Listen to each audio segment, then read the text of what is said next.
we shall reflect on the life of St Gregory Barbarigo. Born in Venice on the 16th of September 1625, Gregory studied at Padua before entering the diplomatic service. While in Munster as secretary to the representative of the Venetian Republic, he met the papal legate Fabio Chigi, who encouraged him to become a priest. He was ordained at Venice in December 1655. His advisor had by then become Pope under the name of Alexander VII, and he was soon called to Rome as referendary for the two signatures, and he was made a domestic prelate. While in Rome, he showed heroic devotedness during a pestilence.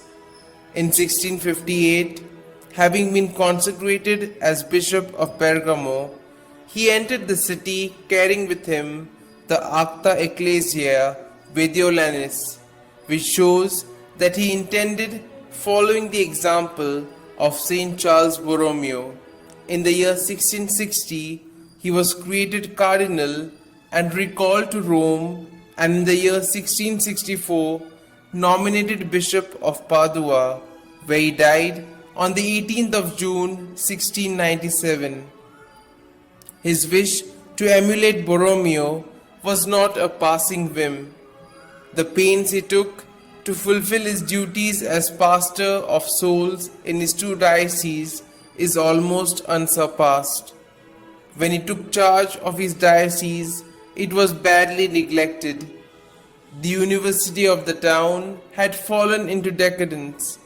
The 300 parishes of the diocese, counting about 250,000 faithful, were ravaged by ignorance.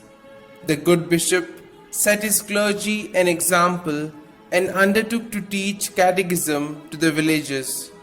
He made it a point to visit all the parishes in his diocese, even the most inaccessible ones, at least twice during his term as bishop there.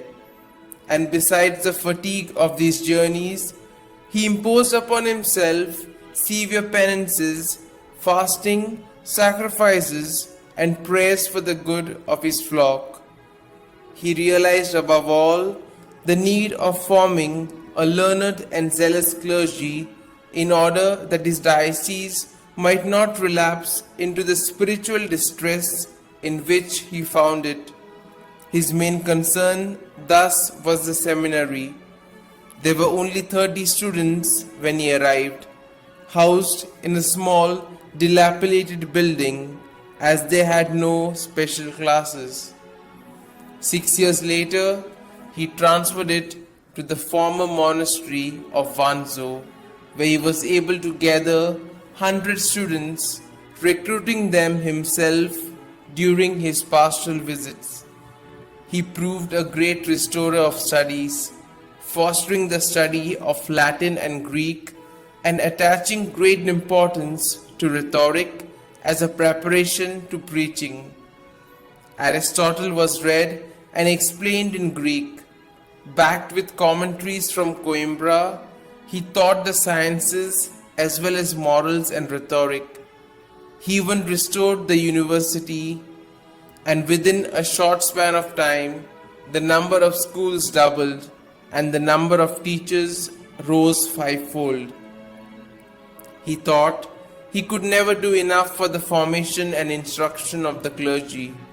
As for his own pastoral zeal, he said that he counted for nothing the visits, audiences, pastoral troubles, and fatigue, persecution, and tribulation.